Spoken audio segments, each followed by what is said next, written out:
Once again in the sequence of English class, that today we have a very fresh topic, that is a verb. So actually today we study about the verb, what actually is the verb and how it is just being used, fine, and what are actually the circumstances and what are its types. This every types of situation and every types of just problem we are just going to handle with the topic of verb. यानी कहने का meaning क्या कि sir हम लोग verb के साथ होने वाले जितने भी चीजें हैं सारी चीजें हम लोग वर्ब के चैप्टर में कंप्लीट करेंगे. So let's start the video without just wasting the time.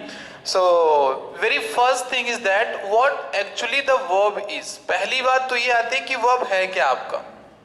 चलो ठीक है, वर्ब क्या है आपका, तो सभी को पता है जैसा कि as usual you study that verb क्या होता है sir, acting word of the sentence होता है. क्या करता है ये, acting word of the sentence होता है.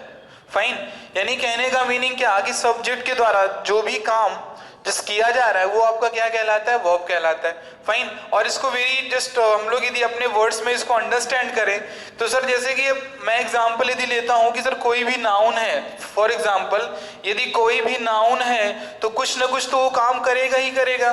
फाइन, अब जब नाउन जो काम करेगा तो सर जो काम किया जा रहा है वो क्या है आपका, वही तो आपका वर्ब होता है. क्या होता है, वही आपका वर्ब होता है. फाइन, अब इसमें है क्या कि इसकी डेफिनेशन की बात आप करो तो आप लिख सकते हो sir it is acting word of the sentence. Fine, और the word which actually tells or just something about a noun. Fine, these types of definition you may just write there, but fine, exam perspective point of view say the definition of verb is just not important. Fine, the thing which is important that we have to study is it's a types of verb and the uses of verb. ठीक है, तो अब इसमें है क्या कि बहुत सारी चीजें आती है वर्ब में, कि जैसे मैं आपसे पूछूं अभी कि बहुत सारी चीजें लिखूंगा, मैं आपसे पूछता हूं कि टाइप्स ऑफ वर्ब क्या होते हैं.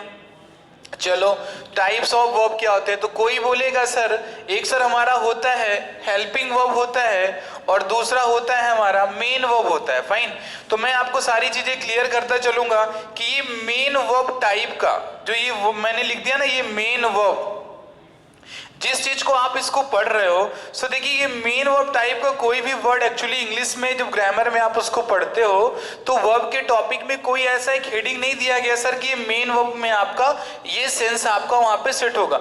आप एक्चुअली क्या कर रहे हो, you are just actually maintaining the non standard type of English so that you are saying that sir कि मेन वर्ब हमारा ये होता है. ठीक है, मेन वर्ब होता है, लेकिन मेन वर्ब के सर पीछे मतलब मेन वर्ब हम लोग जहां पे पढ़ते हैं सर तो उसको हम लोग किस टॉपिक के अंतर्गत पढ़ते हैं. फाइन, तो ये सारी चीजें होती हैं. तो सबसे पहले हम लोग कुछ डेफिनेशंस को क्लियर करेंगे आज की क्लास में, और बाय टुमारोज क्लास अपन क्या करेंगे उसमें हम लोग इन डेप्थ और उसमें हम लोग कॉम्प्रहेंसिव डिस्कशन वहां पे करेंगे. ठीक है, तो चलो सबसे पहले यदि मैं वर्ब में लिखता हूं कि सर मैं आपसे पूछ लिया कि सर प्राइमरी वर्ब क्या होते हैं.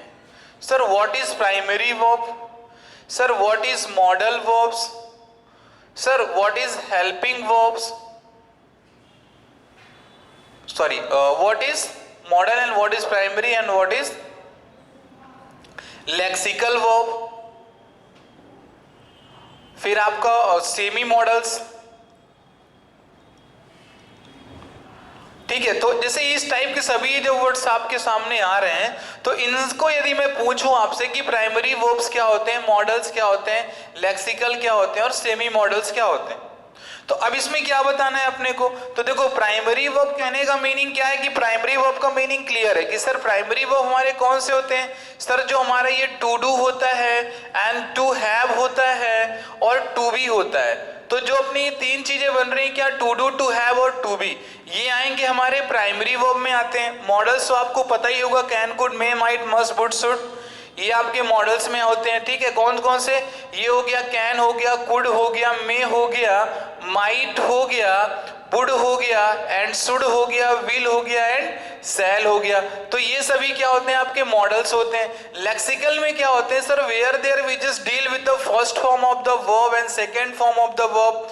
sir third form of the verb and fourth form of the verb. Like these types of verbs where we study that actually is called lexical verb. मतलब कहने का मीनिंग क्या मेरा कि जहां पर आप जिसे आप मेन वर्ब कहते हो, जहां पे वर्ब की फर्स्ट फॉर्म, वर्ब की सेकेंड फॉर्म, वर्ब की थर्ड फॉर्म एंड वर्ब की फोर्थ फॉर्म को पढ़ते हो, वो चीज क्या कहलाता है? आपका लेक्सिकल वर्ब कहलाता है।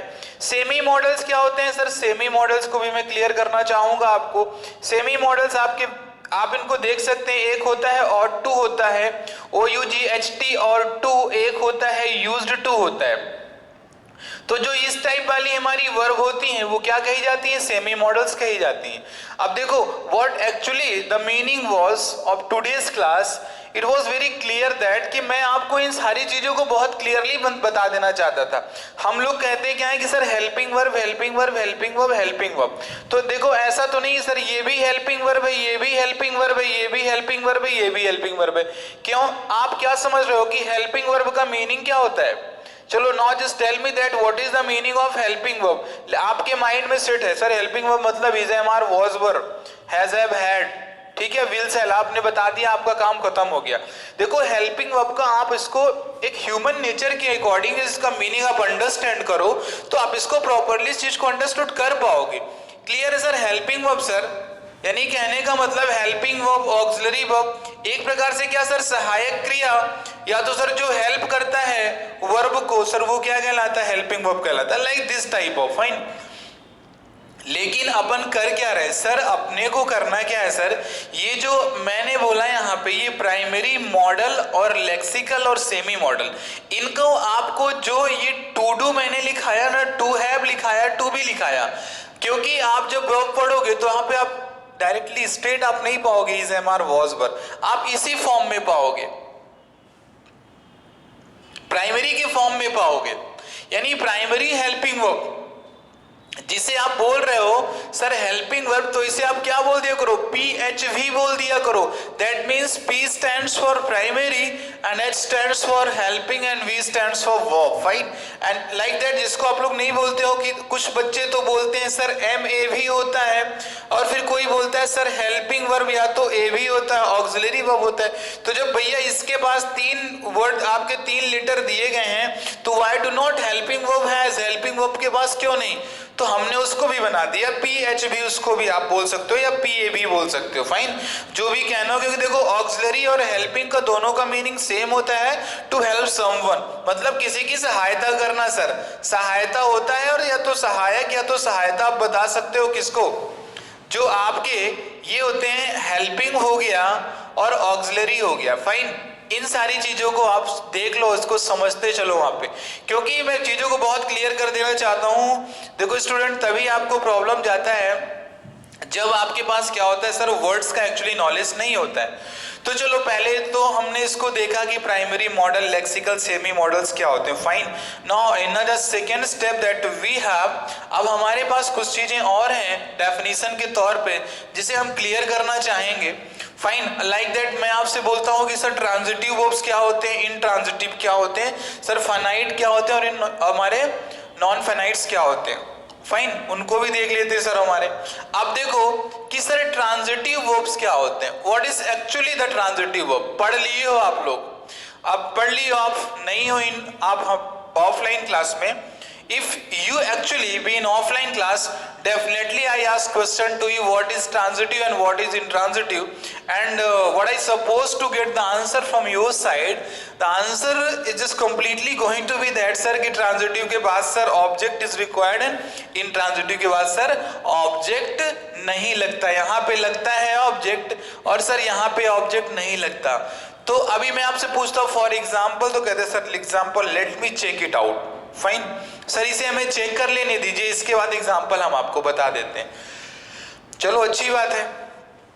अब क्या है जैसे प्रैक्टिस करोगे ना तो आपको उतना ही ज्यादा क्या एक्सेल होते जाओगे आप वहां पे।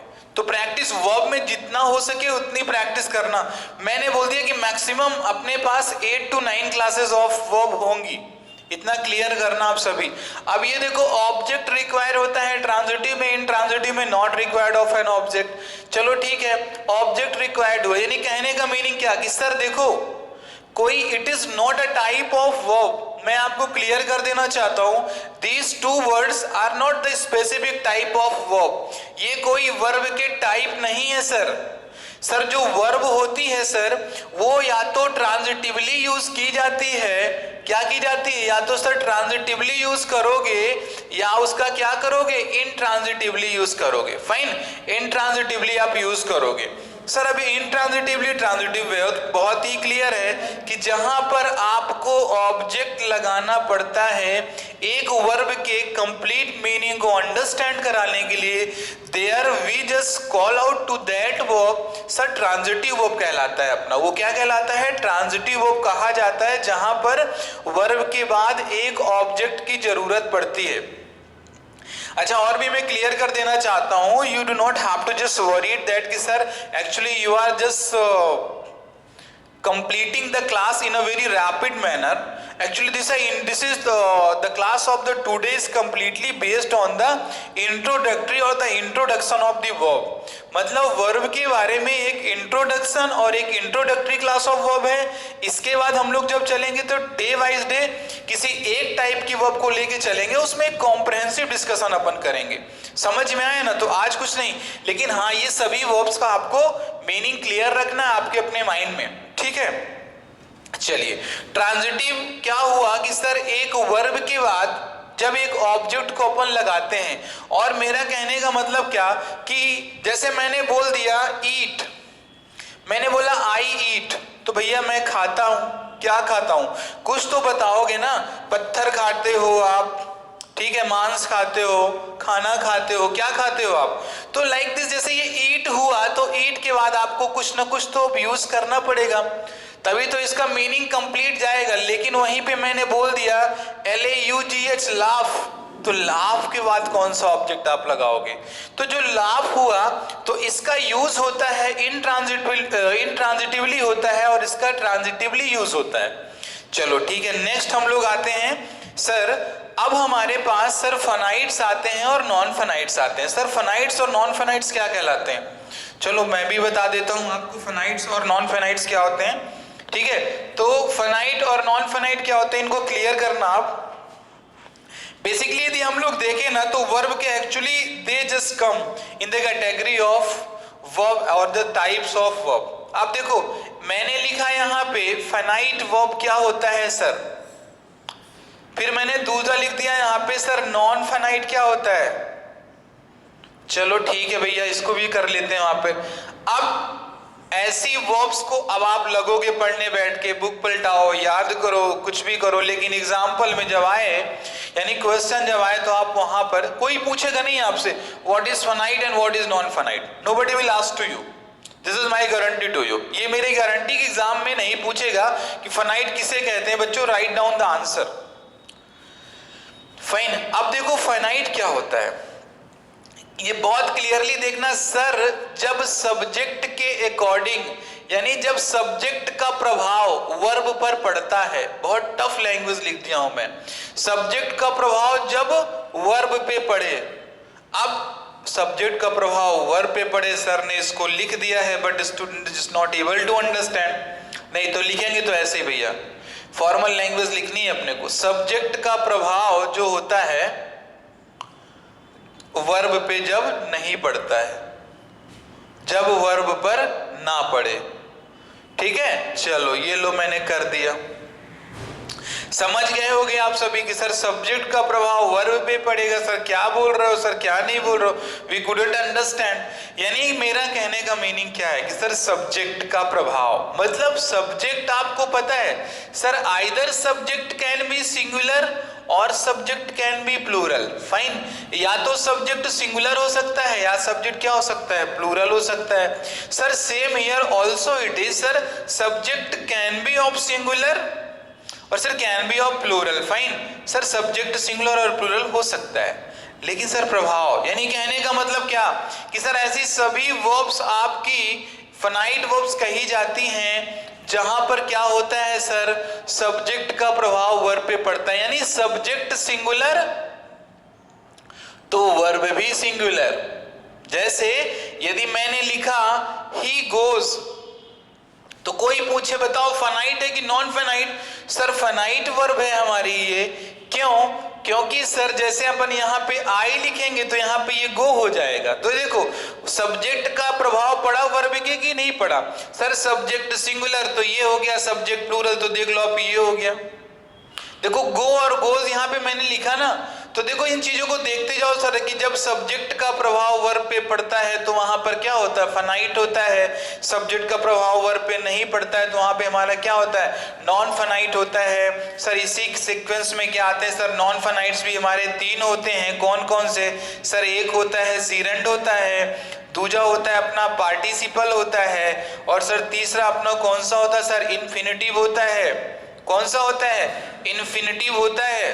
ध्यान देना, ठीक है, क्योंकि मैं इसमें तुमसे विल सेल की बातें भी डिस्कस करूंगा। Modal auxiliary verb everything will just deal in this chapter. This chapter is a very very very most important that each student must have to understand. ये हर एक बच्चे को बहुत अच्छे से समझना पड़ेगा इफ यू रियली और literally want to learn English, not only just for writing in your examination but also in your communication practice too. Fine. तो ये सारी चीजें हैं। फाइनाइट्स क्या होते हैं, नॉन फाइनाइट्स क्या होते हैं, ट्रांजिटिवली यूज ऑफ वर्ब क्या होता है, इनट्रांजिटिवली यूज ऑफ वर्ब क्या होता है सर, ठीक है, लेक्सिकल्स वर्ब क्या होते हैं अपने, प्राइमरी वर्ब्स अपने क्या होते हैं सर, ठीक है। फिर मैंने आपसे बोला कि सर मॉडल एक्सिलरी वर्ब्स क्या होते हैं, सेमी मॉडल्स क्या होते हैं। So that everything you have to study like this. Clear? चीजों को समझना पड़ेगा आपको वहां पे। समझ पा रहे होगे आप वहां पे what I just mean to say, ठीक है। इन चीजों को आप थोड़ा सा इसको समझिए, ठीक। चलो अच्छी चीज है, समझ रहे होगे आप, ठीक है। तो ये अपना हुआ आज की क्लास में। कुछ थोड़ी सी छोटी क्लास ही रखते हैं, कल अपन डिस्कस करेंगे the very fresh topic and again और just the part second of verb, यानी वर्ब का पार्ट सेकंड हम लोग कल डिस्कस करेंगे। और उसमें हम लोग हर एक टॉपिक जो अपना वर्ब का हर एक टाइप है सर उसमें अपन क्या करेंगे सर? एक कॉम्प्रिहेंसिव डिस्कशन करेंगे, ठीक है, और सभी को चीजें समझ में आएगा। This is my promise with you all. Fine. तो चलो क्लास कुछ आज के लिए इतना ही रखते हैं, मिलते हैं कल की क्लास में with the new concept of verb. Fine, and so till that time you just wait. Fine. Thank you class and have a cheerful day.